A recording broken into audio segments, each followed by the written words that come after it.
Hola mundo, aquí estamos nuevamente en nuestro Hasayé y esta tarde nos acompaña Cristóbal Holzapfel, filósofo, académico, escritor de la Universidad de Chile y bueno, sobre todo un ser humano que tiene mucho camino recorrido en la vida y en el mundo del conocimiento y ha tenido la gentileza de aceptar la invitación para dialogar en este Hasayé junto a la compa, mi compa de ruta, Ana María Lara. ¿Qué tal, compa? Hola, Cristóbal, bienvenido. Hola Claudia, hola Ana María. Alegría estar aquí con mi querido Cristóbal, tantas grabaciones sin vernos. Cristóbal se ha dedicado a contagiar a muchas personas en este país y no solo acá, con la pregunta por el ser, ¿no? La interrogante por el sentido de esto que somos. Desde muchas maneras, somos en la argumentación también, somos en el lenguaje. Y la idea es hoy día conversar de esto, sobre todo pensando en que estamos en una época de cambios de época, donde pareciera que los procesos de comunicación han atrapado la posibilidad de pensar de otro modo, ¿no? En este productismo que está devorando la posibilidad de conocer y de imaginar, es que queremos tratar de pensar hoy día, junto a Cristóbal, sobre de qué manera la argumentación como ejercicio de pensamiento y de ser puede ayudarnos a fortalecer, o tal vez ni siquiera fortalecer, porque tal vez no hay, ¿cierto? A conjurar, a, a fomentar una ciudadanía y una democracia genuinas, ¿no? Así es que desde esta interrogante lanzada, te invitamos a compartir tus frutos en esta conversación, Cristóbal. Claro, mira, yo partiría así, bueno, de un modo muy general, tal vez lo máximamente universal, ¿cierto? Atendiendo a aquel pensamiento de Heidegger, de Martin Heidegger, ¿no? Que está en la Carta sobre el Humanismo, de que la casa del ser es el lenguaje, ¿no? De que su único habitante es el ser humano, y la única tarea que tiene a su vez es cuidar esta casa, ¿no? Cuidar la casa del lenguaje. Pero cuidar la casa del lenguaje no tiene que ver con una suerte de purismo de la lengua, así como la preocupación que puede tener una Real Academia de la Lengua, de cualquier lengua, ¿no? Sino que más bien la preocupación, ¿no? Es en el sentido justamente del cuidado del ser, porque claro, si la casa del ser es el lenguaje, entonces al final es el cuidado del ser, ¿no? En lo cual a su vez no se concibe al ser humano como pastor, el pastor del ser, ¿no?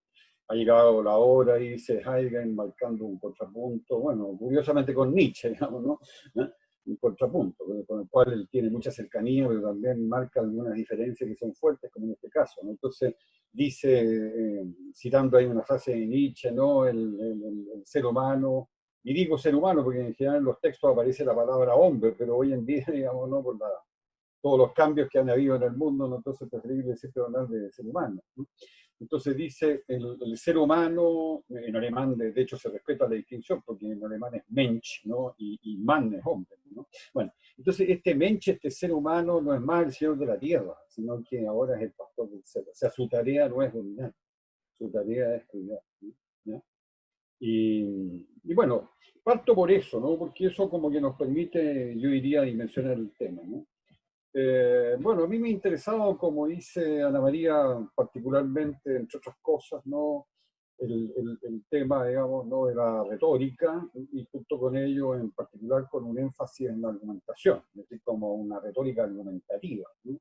Y por eso que escribí una suerte de mamotreto, que este libro que tiene como 300 páginas, que lo publicó en la editorial universitaria, ¿no? Y que se llama justamente Argumentación y Proyección de Mundo, ¿no? Bueno, yo diría como pensando en varias de las ideas ahora con ocasión de esta conferencia, esta conversación, lo estuve revisando un poco. El tema de fondo que tiene mucho que ver con la inquietud que recién se planteaba, ¿no? ¿Cierto? Es la distinción que encuentro que es absolutamente necesaria hacer entre argumentación y conversación. Yo diría que en gran medida los problemas que aquejan hoy en día al ser humano y al mundo y su relación, que encuentro que está completamente distorsionada, no solamente con los otros seres humanos, sino que también está distorsionada con el entorno, ¿no? y esta pandemia en la cual nos encontramos hace ya tantos meses, ¿no? Claro, en el mejor de los casos, ¿no? Lo que podría resultar de ello es que cambiara, ¿cierto? A partir de un cambio radical de conciencia, ¿no? Respecto de lo cual yo confieso que soy bastante escéptico, pero bueno, supongamos así con cierta esperanza, ¿no? Que así sucediera, que el mundo se modificara más radicalmente, que el ser humano se modificara radicalmente, ¿no? En su relación, como digo, con los otros seres humanos y con el entorno. Y ello está atravesado justamente por lo que tiene que ver con el lenguaje, ¿no? Y el lenguaje, a su vez, no atendido, una de tantas perspectivas de las cuales se puede atender a lo que es el lenguaje a partir de esta distinción, ¿cierto?, entre conversación y argumentación. Conversar es conversar nomás, ¿cierto? Conversar es como que no hay un límite puesto, ¿no? Nadie conversa para ganar, ¿ya? Sin embargo, la argumentación sí es para ganar, inevitablemente, ¿no? La argumentación está irrevocablemente, yo diría, inevitablemente enfocada, digamos, ¿no? A quién tiene la última palabra, ¿no?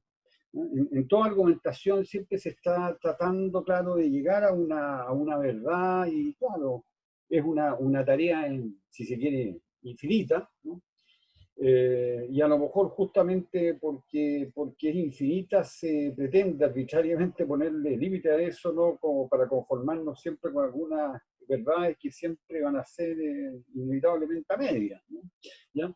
Y esas verdades a medias suelen presentarse entonces como la última palabra, ¿no? Como que se produce una tregua, una suspensión del discurso, ¿no? Y bueno, y luego se reanúa esta forma de agón, ¿no? Esta forma de competencia, ¿no? Que también, así lo consideran los griegos, el agón no es únicamente el agón del atleta de la Olimpía, ¿no? ¿Ya? Sino que también el agón discursivo, ¿no?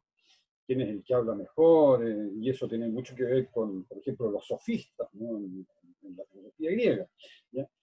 Entonces, claro, una de las claves, ¿no?, respecto de cómo superar esta situación en que nos encontramos es que aprendamos a conversar. Porque de hecho yo creo que lo que nos está faltando es conversar y no simplemente argumentar, ¿no? ¿Ya? Que la argumentación se enfoque en función de la última palabra es muy interesante desde, yo diría, una doble perspectiva, porque hay como dos proyecciones en esto, una proyección que es cosmológica, ¿no? Uno podría decir en términos aristotélicos, de acuerdo a lo que es la teleología aristotélica, ¿no? De que, claro, cada ente, supongamos un árbol frutal, ¿no?, tiene su pic, ¿no? Tiene su cúspide cuando maduran las frutas cada año, digamos, ¿no? Y así a lo largo de la vida mientras esté dando fruto, pero luego viene un punto de inflexión y que comienza a decaer como todo ente, y todo ente vivo en particular, ¿no? Hasta la muerte, ¿no? ¿Ya? Entonces, cada cosa está como encaminada a cumplir la meta. Entonces, el ser humano no reproduce eso a través de la argumentación, digamos, ¿no? ¿Ya? Pero por otro lado, el propio ser humano, ¿no?, en términos de lo que tendría una proyección política, económica, una proyección que yo diría es tan amplia que al final la podríamos describir como humano existencial, ¿no? Ordena, fíjense usted, ordena la sociedad, ordena el Estado, ¿no?, en función de la última palabra. Porque se trata jerárquicamente, en cualquier lugar podemos entrar a un edificio, ahora aquí en este edificio, ahora es el conserje que tiene la última palabra, ¿no? Podemos entrar a una universidad, aquí en este departamento, ¿quién tiene la última palabra, ¿no? ¿Ah? En la sala de clases, ¿quién tiene la última palabra, ¿no? En un tribunal, ¿quién tiene la última palabra? ¿No? Se fijan, la sociedad se organiza de esa manera, ¿no? Y claro, eso la verdad es que significativamente no lo podemos cambiar, ¿no? Lo que pasa es que está en el peso que tendría el agón discursivo, el agón argumentativo, ¿no?, que lo que ha llegado a suceder en el mundo, en nuestro siglo XXI, ya de hace rato, digamos, ¿no?, es que simplemente la conversación ha quedado totalmente a las manos. Está el poder que tiene la argumentación, porque lo que más se asocia además simplemente con lo que diríamos es el poder. O sea, sin argumentación, en otras palabras, no hay poder, ¿no? ¿No? Entonces, claro, yo la verdad es que partiría por eso, por esa distinción entre argumentación y conversación. Querría decir nada más que una cosa más todavía, ¿no?, en esta primera etapa, ¿no? Que también se hacen cargo, digamos, ¿no?, de una retórica argumentativa, ¿no? Los holandeses de los Países Bajos, ¿no?, muy estudiados hace muchos años, Van Emeren, Grotendorf, ¿no? ¿Ya? Bueno, todo lo cual lo inició en realidad Cain Perelman con Orbis Titeca, con su tratado de la argumentación de 1958, ¿no? Y lo que se está inaugurando ahí con Perelman, él es como el fundador, el originario de todo esto, ¿no?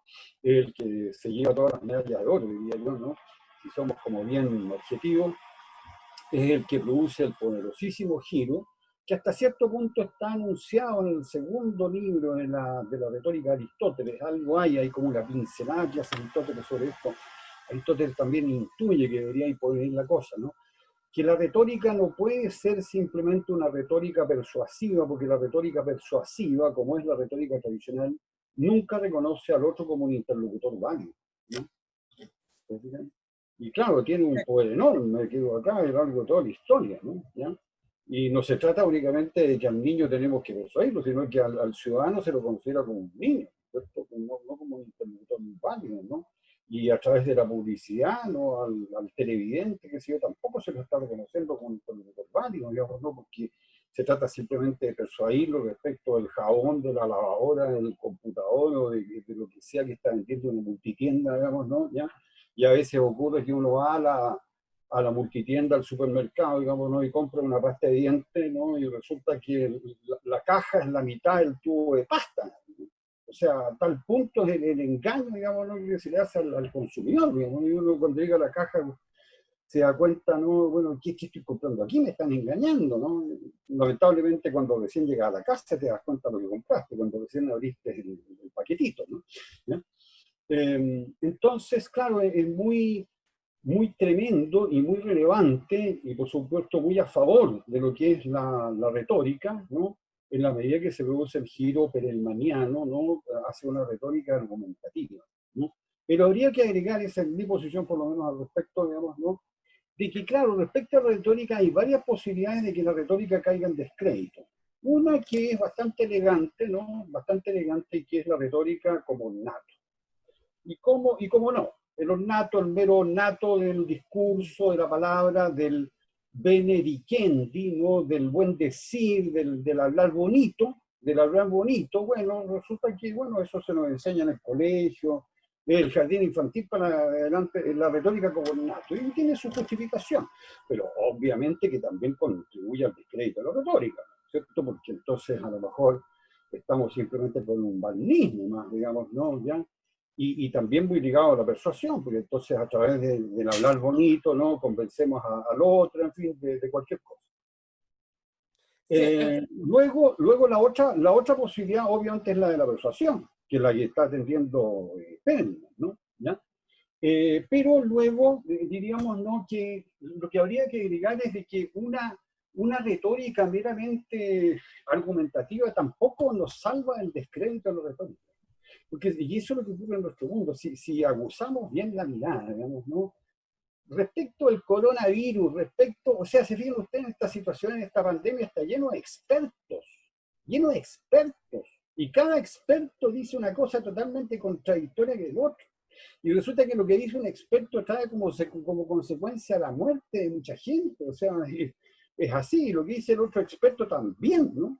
¿Ya? Porque ¿de qué se trata? De que prevalezca la economía, en qué momento salimos a la calle, en qué momento se normaliza la situación. Bueno, todos sabemos la situación en que nos encontramos.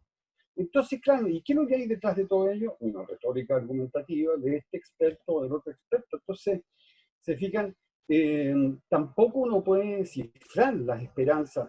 Por eso que digo, en realidad, la única posibilidad como enriquecer el lenguaje es que conversemos, ¿no? Es que antes de ponernos a argumentar, digamos, ¿no?, tenemos que conversar. Y mientras estamos argumentando, ojalá que nos demos tiempo siempre para conversar.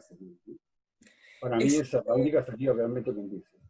Sí, hay hartas implicancias en todo esto que tú dices, lo hemos conversado ya varias veces con Claudia también, a propósito de las jerarquías epistémicas, ¿no? Los epistemicidios que han ocurrido durante la historia también, el que tiene la verdad algo que ostentó la Iglesia durante mucho tiempo, ¿no? La verdad de la vida. Estamos frente también a un periodo en el que todo es producción y producción ornamental, ¿no? De lo que se dice cuando el sentido a veces es lo más sin sentido que existe. Pero es muy decidor, como dices, como te gusta decir a ti también, que nos demos cuenta de que desde los sofistas hasta hoy día, la manera de concebir la realidad a través del lenguaje se basa en la persuasión, se basa en el convencer, en el ponerle el pie al otro, o no necesariamente abusivo, pero en algunos términos también siempre es abusivo, ¿no? El poner la verdad, cuando finalmente la verdad está basada en un lenguaje que es ficción. Entonces ahí nos empezamos a encontrar con paradojas sobre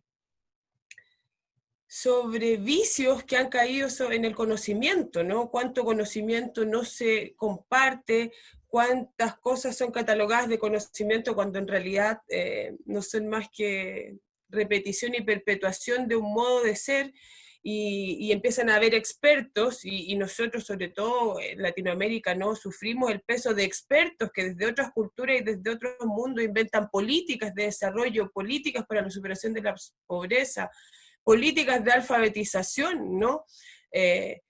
Dominando todo sin la posibilidad de este encuentro, que claramente, como dices tú, se da más común en la conversación, que es el aceptar al otro, el aceptar que la cosa fluya, que sería como mirarlo desde un sentido originario del logos, ¿no? Este logos que es la capacidad humana que nos sirve para escudriñar sobre el sentido del ser, y que abre esa imaginación. Y es lo que, por lo menos desde mi parte y con conversaciones que hemos tenido con Claudia, sentimos que hoy no es posible, está sumamente atrapado por determinaciones, definiciones, ¿no? De generalidades vacías, de objetividades vacías, en las que pareciera moverse el sentido de la existencia, perdiendo toda posibilidad de existir. Plantea Ana María, que me parece muy, muy legítimo, por supuesto, ¿ya? Hay una salida también, así como yo partí por Heidegger, hay otra salida muy interesante que se la debemos a Heidegger, ¿no? Y que es una salida desconocida por todo el mundo, ¿verdad? Una cosa impresionante, ¿verdad? Uno que se ha formado, como el caso mío en Heidegger, incluso hasta respecto de los heideggerianos, digamos, hasta ellos mismos, ¿no? No se hacen cargo de esta cuestión, ¿no? Y que es la concepción, digamos, que tiene Heidegger de una identidad absoluta entre el ser y la verdad. Entonces, claro, digamos, ¿qué es lo que ocurre en una argumentación, en una confrontación con los disensos, con los consensos posibles, los acuerdos, los desacuerdos, ¿no? Que de pronto simplemente, claro, sobre todo cuando hay estas discusiones entre expertos, así como nos estamos riendo de ellos en estos momentos, ¿no? Entonces, claro, como que nos conformamos, ¿no? Claro, con algo simplemente, no sé, por la jerarquía que tiene la persona, porque no sé, a lo mejor está muy bien vestido, qué sé yo, cualquier cosa que no tiene nada que ver, digamos, ¿no? ¿Ya? Y luego se cerró la discusión. Pero la verdad, digamos, no es que lo que hay que tener siempre en cuenta, supongamos, a ver, lo voy a poner a través de ejemplos que pueden ser tan, ¿cómo decirlo?, fácticos, ¿no? Que llegan a ser burdos, digamos, ¿no? Bueno, a nuestro anterior presidente Salvador Allende, no sé, pues lo mandó a matar el dictador o se suicidó, digamos, ¿no? ¿Cuál es la verdad? La verdad probablemente nunca la sabremos, ¿no? En general, claro, hay como un cierto acuerdo en que se suicidó, ¿no? Pero la verdad es que quedan bastantes dudas, ¿no? A nuestro laureado, poeta, premio Nobel, ¿cierto?, en literatura, Pablo Neruda, también lo mandó a matar el dictador o murió del cáncer que tenía, o incluso a nuestro otro expresidente, Eduardo Frei Montalva, lo mandó a matar el dictador o murió por la mala idea que tuvo de internarse en una clínica en Chile, que es la clínica Santa María, ¿no? No salió vivo y salió en ataúd, ¿no? Se fija, la verdad en serio, ya, a partir de estos ejemplos fácticos, brutos, ¿no? Porque claro, si entramos en un terreno espiritual donde las cosas se complican mucho más, ¿no? Entonces, pero la verdad es siempre una verdad en serio, ¿no? Entonces, como que de alguna forma todos los discursos, ¿no? Todas las subjetividades discursivas, por mucho que, por ejemplo, un Habermas pretenda con su ética discursiva regular el discurso a través de una ética normativa, una ética discursiva con un derecho a réplica, con la habilitación del orador, en que uno podría decir respecto a la habilitación del orador, ya está bien, o sea, claro, no cualquiera puede opinar sobre, qué sé yo, lo que es un hoyo negro, ¿no? No cualquiera puede opinar sobre, no sé, una teoría económica muy especial o sobre física atómica. Entonces, claro, se requiere, ¿no? Porque si no se pierde el tiempo, requiere una habilitación del discurso, ¿de acuerdo? Pues resulta que esa apuesta viene ya desde Platón en adelante, en realidad, si lo observamos bien, digamos, ¿no? En que una de las claves de lo que es el mal y todo lo demás es la ignorancia, ¿no? Pero resulta que nada de eso es suficiente, porque al mismo tiempo, fíjense ustedes, Perelman, yo creo que de modo más inteligente todavía, ¿no? Desarrolla un argumento más que ignorancia. O sea, hay una finitud en la existencia humana que tiene que ver también con muchas de las cosas que está diciendo Ana María, todos estos epistemicidios, etcétera, digamos, ¿no? O sea, hay una limitación también por el lado cognitivo y, por supuesto, del ser humano mismo, ¿no? En todo sentido, no solamente porque ha de morir. Entonces, en ese sentido, sobre todo de cara a la decisión que tenemos que tomar en cualquier situación y porque tenemos que actuar, en fin, ¿no? Bueno, inevitablemente nos apoyamos en un argumento de ignorancia. Todos, sin excepción. ¿Se fijan? Entonces, hay un conjunto de variables que tiene el discurso y una retórica argumentativa que es muy necesario de conocer. Es muy necesario. Y el tema es fascinante. Sí, realmente el tema de la argumentación pasa pues por esta idea de la misma etimología de la palabra, ¿no? Del arguir, de arguir un monumento, es básicamente esta capacidad que tenemos de aclarar, entre comillas, determinado símbolo, determinado código que querramos comunicar, ¿no? Y luego armar toda una sintaxis que nos permita ya aplicar todos estos elementos propios de la retórica. Además, en el caso, por ejemplo, mucho se ha leído y se ha estudiado lo argumentativo desde la perspectiva del mismo Wittgenstein, ¿no? En su tratado lógico-filosófico, y el mismo Heidegger en Ser, Construir, Habitar, este ensayo bellísimo donde básicamente habla un poco de esta idea con la que nos abre Cristóbal este diálogo, que es esta idea de la casa, ¿no?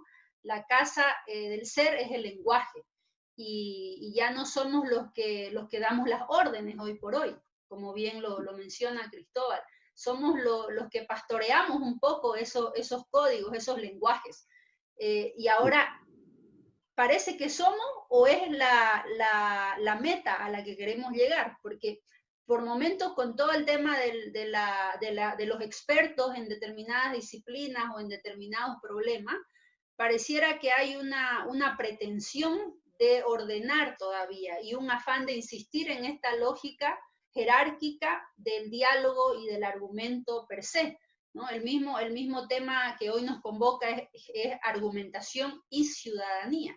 Ahora, para que esta ciudadanía suceda, esos procesos de argumentación tendrían que básicamente deconstruirse, digamos, desde la perspectiva de la gramatología, por un lado, y por otro lado, esa deconstrucción nos va a desafiar a mirar otros sujetos que nos rodean. Por ejemplo, el agua, los glaciares que se están derritiendo, registrar el sonido de las hojas, registrar el sonido de la lluvia, registrar estos otros sujetos que son básicamente la atmósfera en la que estamos todavía viviendo, registrarlos como archivos lingüísticos, tal vez, o como archivos básicamente para la expresión del ser, ya sea el ser humano o los otros seres.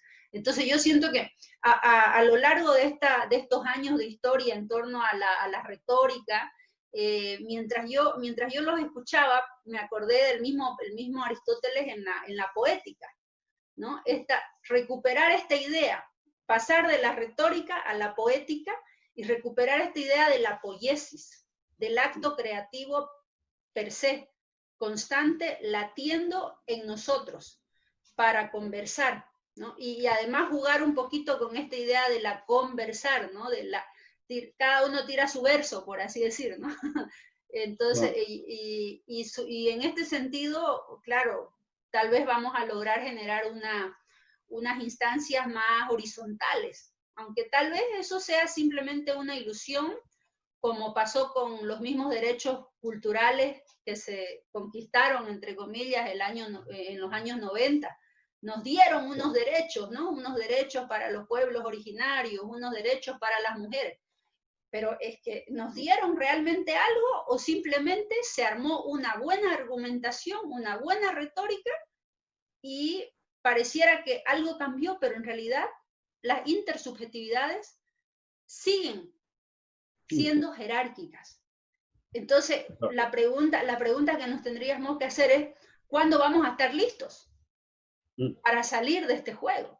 Una relevancia enorme, ¿no?, los sofistas, porque en realidad ellos son los que descubren la retórica antes que Aristóteles, ¿ya? Y tiene una relevancia enorme porque en verdad, digamos, no la apuesta por el lenguaje, la apuesta por el discurso, ¿no?, tal como se presenta en la sofística, en Protágoras, etcétera, ¿no?, es en aras de alcanzar el poder a través de la palabra y no de las armas. Y a propósito de los sofistas, que en ese sentido hay que relevarlos, ¿no?, como que efectivamente está inaugurando un camino hacia la democracia, pero por otra parte también, como no se justifica toda la crítica socrático-platónica, ¿no?, a su pensamiento, a su teoría, porque claro, se trata también, digamos, ¿no?, de la justificación que tiene una vez que se domina la palabra el engaño, por ejemplo, en aras de conservar el poder, etcétera. Entonces, bueno, y por eso que se trata de una retórica que también Platón la desacredita. Aún así, Platón, por ejemplo, en el Fedro, reconoce la posibilidad, dice, de una retórica digna de filósofo, que sería una retórica que tendría que acompañar a la búsqueda de la verdad, ¿no?, porque es necesario también, respecto a la búsqueda de la verdad, de repente, bueno, lo que es la persuasión y demás, de su perspectiva, ¿no? Me pareció muy interesante lo que decía Claudia también a propósito de Derrida y su gramatología, claro, porque efectivamente si ponemos el nexo que ella hizo, me parece muy legítimo, ¿no?, la conversación, que es de lo que yo hablaba, ¿no?, claro, con la deconstrucción derridiana, claro, yo diría que esa deconstrucción con su crítica al logocentrismo, su deconstrucción del logocentrismo, conduce a una liberación de los significantes, ¿no?, y que es muy necesaria, ¿no?, ¿ya? Porque, claro, el punto es cómo, qué sé yo, definimos lo que sea, ¿no? Qué sé yo, la mujer, ¿no?, tema tan actual, obviamente, ¿no?, un niño, un homosexual, pensando en las minorías sexuales, cómo definimos el Estado, ¿no?, cómo definimos, qué sé yo, lo que fuera, digamos, la política en general, ¿no? ¿Ya? Entonces, claro, de todo eso permite liberar esos significantes, digamos, para asistir a nuevas significaciones. Aquí hay un punto muy atendible que está tocado también por este filósofo polaco, el Kain Penelman, en el sentido de una distinción que a mí me parece que es muy atendible, que es entre noción y definiciones, ¿no?, que tiene como un trasfondo platónico, pero que es un platonismo bien suave en todo caso, ¿no?, en el sentido de que hay nociones, como todas las que he dicho, de la mujer, del niño, de lo que es, qué sé yo, un animal doméstico, un animal en general, de lo que es la flora y la fauna, y todos los otros ejemplos que puse de lo que es la educación, etcétera, ¿no?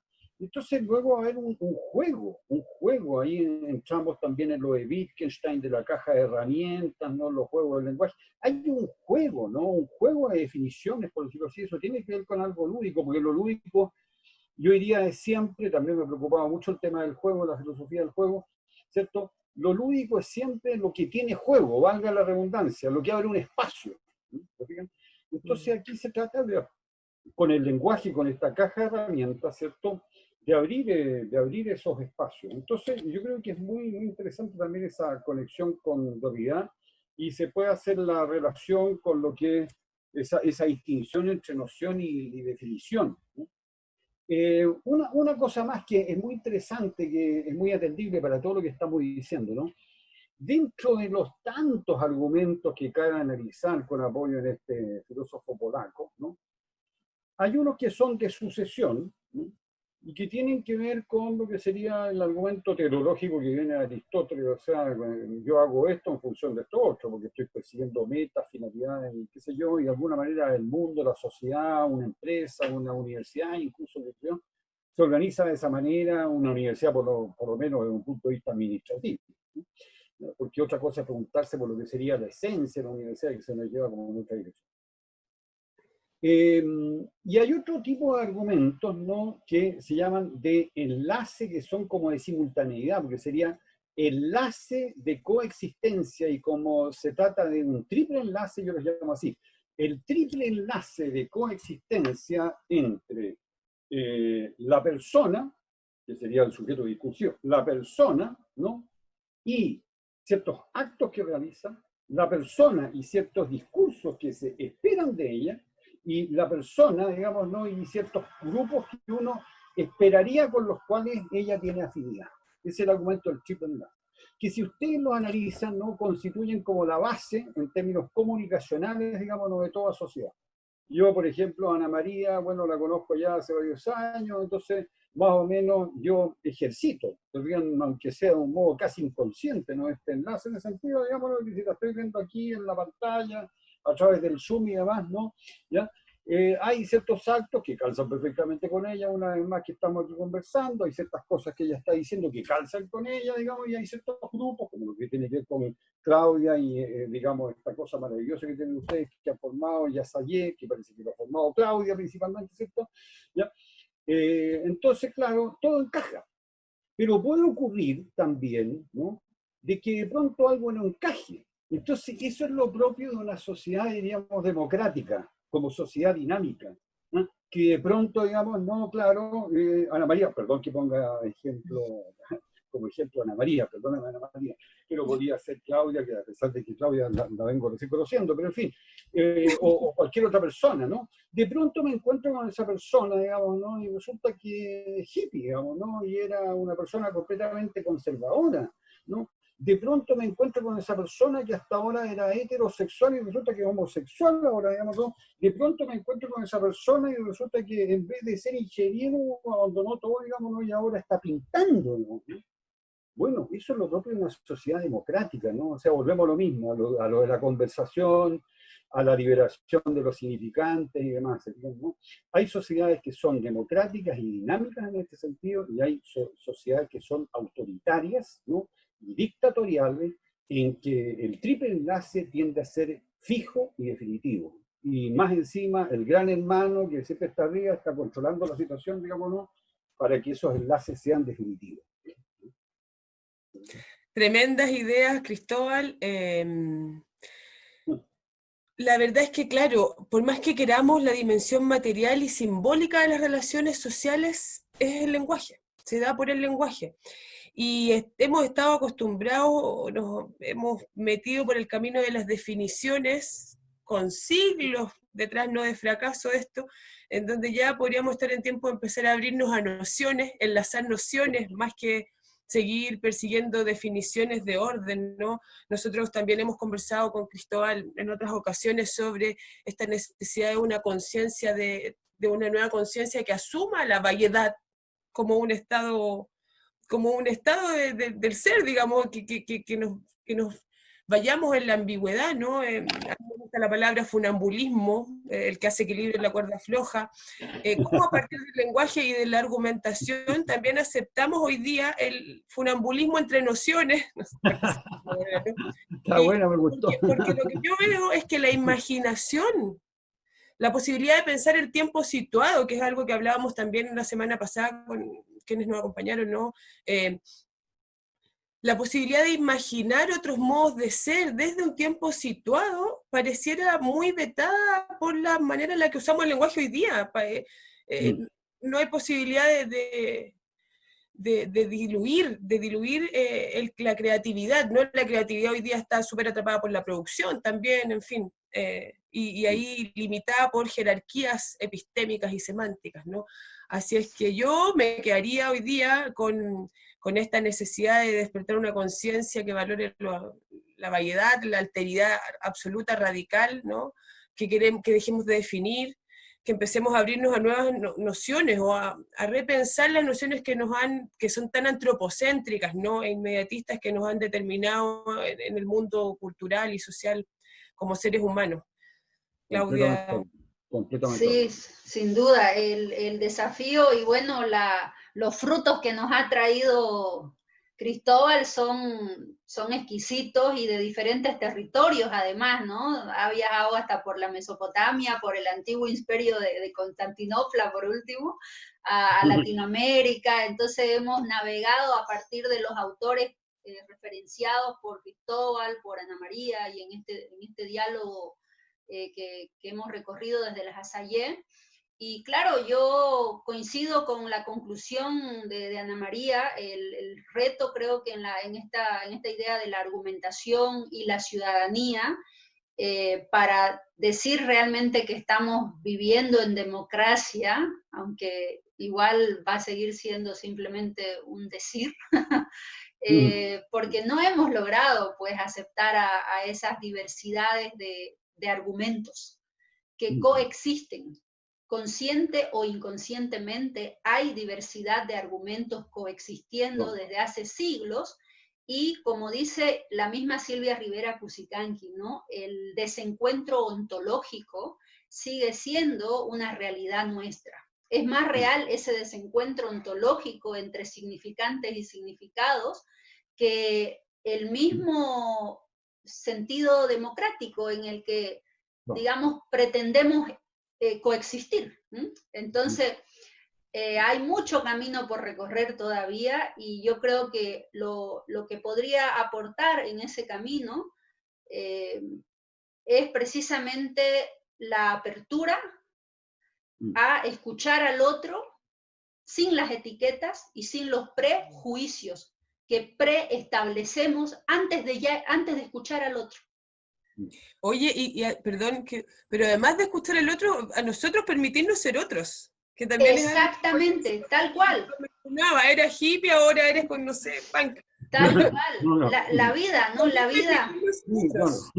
La vida en constante transformación, tal cual, Ana María. O sea, permitirnos aceptar la vida, porque somos hasta el idioma mientras tenga hablantes, va a sufrir transformaciones, va a experimentar, mejor dicho, no sufrir, va a experimentar transformaciones.